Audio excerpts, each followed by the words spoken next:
Hello, this is Joe83. This is round 4 of AOR this season. We're here in China for the Shanghai International Circuit, which is going to be a circuit I have a lot of good records at in the past.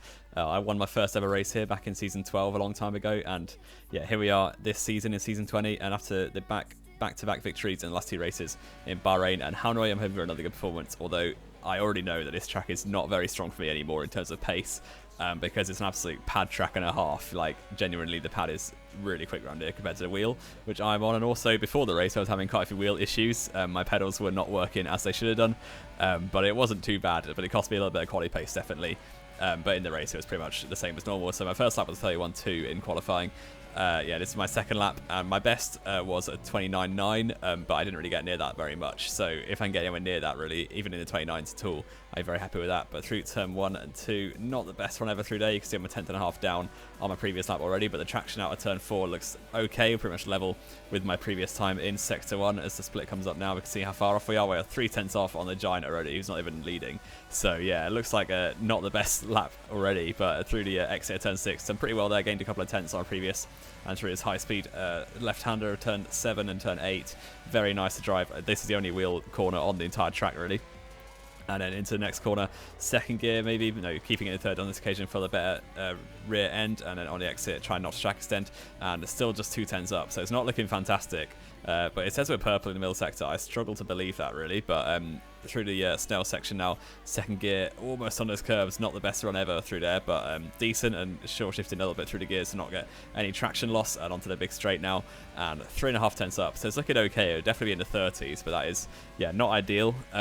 Definitely, because I think pole will easily be in the 29s in this split, and I want to be somewhere near that, really, after the first 3 races, where I've proven myself to be one of the quickest drivers in the tier. That's certainly up in the top 3 or 4, definitely. And then through the final corner here, 3.5 tenths up still, trying not to make any mistakes. Don't throw the lap now, and not the most speed ever on the apex, but it's decent, and it's 4 tenths improvement up to a 30.7, which is only P5 at the minute. And by the end of the session, it's P6 currently, but obviously everyone will be improving. I went for one more lap, and at third gear, short shifting down to second for the first corner, and then through turn 4 on the exit here, first gear for the extra rotation, and decent traction actually. We're a 10th up on my previous lap, which wasn't amazing, but it's certainly better than last time, obviously, as it's green. But into turn 6 now, at 7th gear, short shifting into second. Getting good traction here, really good traction actually, 2 tenths up on the exit and through the high-speed turn 7 and turn 8, 7th gear, keeping it in there, no point upshifting, and getting the engine braking for the next one, braking so late and hugging the inside line for the better run through here, and keeping it nice and wide for the entry and over that curve, which sort of helps rotate the car almost, and 6th gear up to 7th for the entry to the Snell section, braking just out onto the board. This time we are purple, and I do believe that, really, because it's been a very good middle sector, and through the Snell section, really a lot more speed taken than last time through there. And my teammate Riley messed up his lap, so he decided he's going to slow down and give me slipstream. So I'm 4 tenths up already, and now I'm going to have a massive slipstream down, I think 1.4 kilometers straight or something, which is going to really help. He's opening DRS, which is obviously going to be less of a slipstream effect than usual, but oh well. He's getting me at least 2 tenths down that straight, and into the final corner, braking just under the green bridge, and a first gear, getting the car turned in nicely. We're 6 tenths up now. This is going to be a really, really good lap, and maybe into the 29s, being nailed the last corner, and braking just a little bit too early, and turning in a bit early, getting a slide on, and unfortunately, I've absolutely thrown it at the last opportunity, and that lap was so good. If I got the last corner right, it could have been a 29. But unfortunately, I absolutely bottled it and put myself 9th on the grid, which is the worst strategy for, yeah, not much track position gain. Scotty made it, getting a good result for himself there on pole position, with Big Z, my big rival from Vietnam, in 2nd place. And my lap would have put me in the top 4, I'm fairly sure, if I didn't throw the end of it. And it's really annoying that I messed it up, but that's the way it goes sometimes. You've got to deliver, and unfortunately, it's been 9th, which means you're on a bad strategy, but nonetheless, we'll do our best. And 5 red lights are on now, and it's quite a long hold, but we do get a little bit of a lag start. As we've seen before, I backed off to not take advantage, and straight away leaving myself in 9th place. You got Ruben up the inside of Tom there into the inside, and he's going to hit him, and I spun Tom out. He's going to go so wide. That's really unfortunate. And through the, I'm just leaving it all the way on the outside, trying not to take any risks, get no damage at all. We're already up 3 places. I think the Giant also got lagged into or something. So yeah, up 3 places already into turn out on the exit of Sector 1 here. And yes, that's a pretty good start. We've got Enric just in front of me, and yeah, nothing doing this turn 6, obviously. And Edited Ford is already out of the session. Is that going to, yes, it's going to cause a safety car on lap 1. And that's a bit of a problem for me, because ideally I wanted to pit, as most people I think will pit on the softs, to say I'm really not a race tire at all, which is why it's a lot better decided to do the medium hard strategy. But I tried to create a gap to my teammate Riley to be able to pit and not get held in the pits too badly. But if you really see up ahead, Riley's going to go down the inside of Daigoro into the pit lane and absolutely blow him up and give himself damage. So I then couldn't pit, unfortunately, because Riley went down the inside of my championship rival, Daigoro, and that got himself damaged. So I was going to get held for so long if I decided to pit then. So I couldn't, and unfortunately that leaves me out on the softs, which isn't too bad. I was debating between both strategies, really. And on the restart now, Daigoro stayed out as well. So I've got to try and stay with him on this restart and keep in the DRS, because I think he's probably faster than me around this circuit. Although we're both on the wheels, so it'd be a pretty bad situation for both of us. But definitely I need to pull away from Fearless behind me. And we've got Teak and Falcao on the mediums, who both haven't pit yet. But there is Bigsy on the restart, who's retired from the session.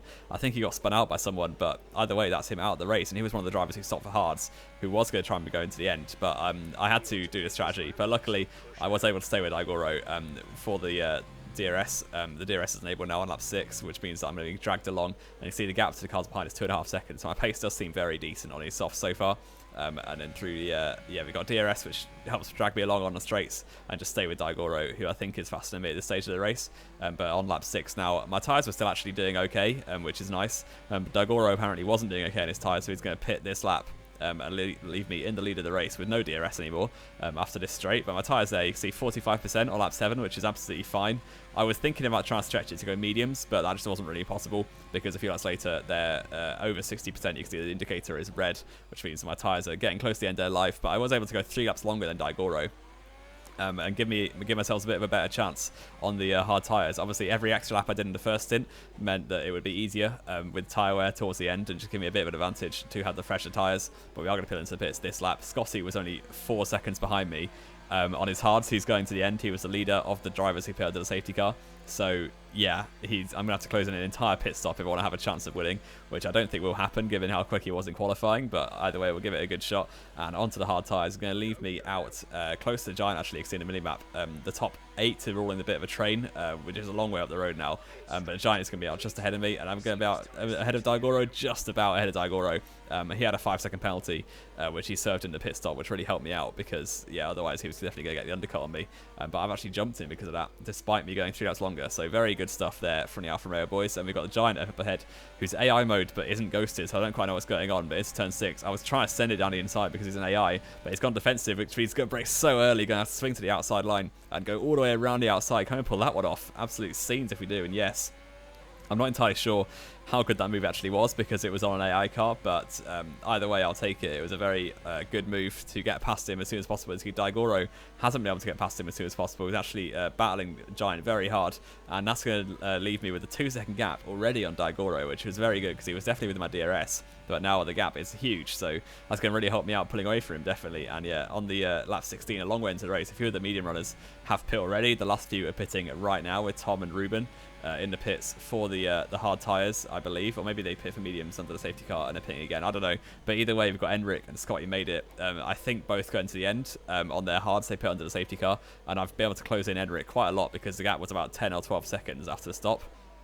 But actually pitting late has actually helped me out because not many drivers pit under the safety car trying to go to the end. So that's raised me up into P2 now, actually, because Scotty is in the pits on the mediums. I didn't really expect him to pit again, but apparently he didn't think the tyres would go to the end and didn't think it was worth the risk, really, if it would puncture or anything. But that's going to leave him out in P4 in a minute, 6.5 seconds behind me. So hopefully when I catch Enric, he will be my next priority, trying to keep Scotty behind me because he's definitely going to come through the pack really quickly. And you can see Enric here in the AlphaTauri just ahead of me.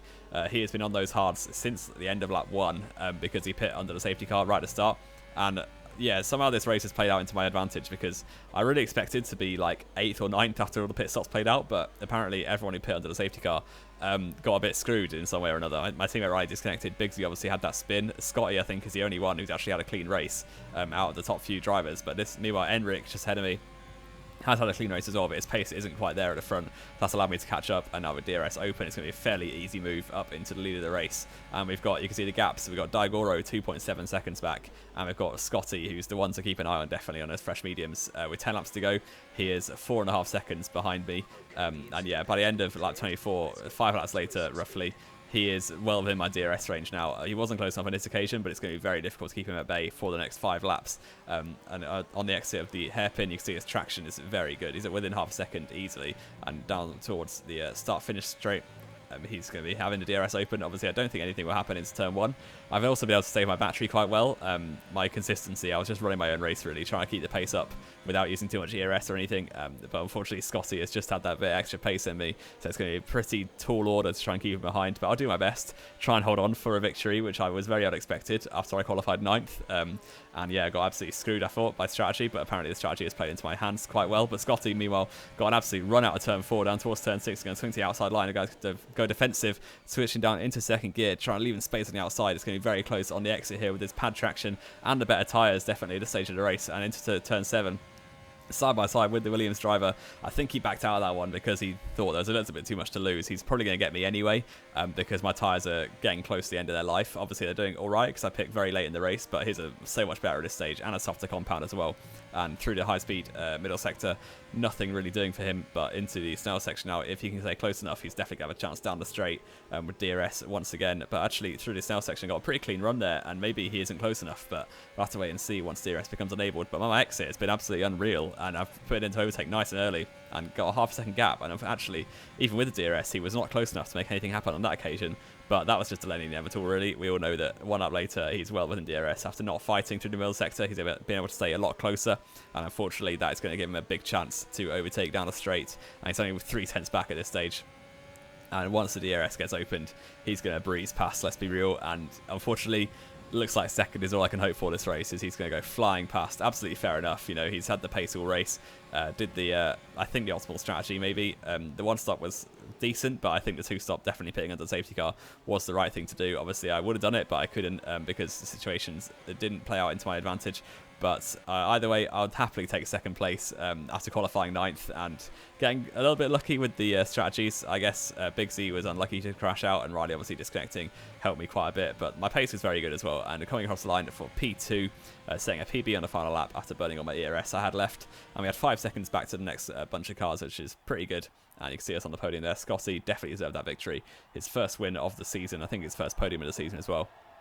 And myself getting my 4th podium out of 4, which I very happily take. We had 2 seconds and 2 firsts. Also on the podium was Ruben, who's had 2 seconds and 2 third places. So he's doing very well as well at this stage of the season. He's my closest championship rival, but I think my gap is 30 points, which is very good at this stage of the season. We've got 4 races in, obviously. We've got 18 more to go, which is a ridiculous number of races, really. But yeah, you can see there the top 10 playing out quite as you would expect, really. T Quickshow doing a very good job up in 4th. He's actually 4th in the championship as well, which through consistency only, really, because his pace is not amazing, but he's getting the results when they come up, which is nice to see. And my consistency that race, hopefully I switch on to the race director pretty soon, but yeah, my consistency was unbelievable, really. I was so happy with my pace. You can see on the hards, we did like 16 laps on the hards, and they were all a 35 dead to a 35.6 roughly. So absolutely really good consistency. I'm very happy with that. And yeah, hopefully you have enjoyed this video. If you haven't, like, subscribe if you want to see more. This has been J183, and I'll see you next time.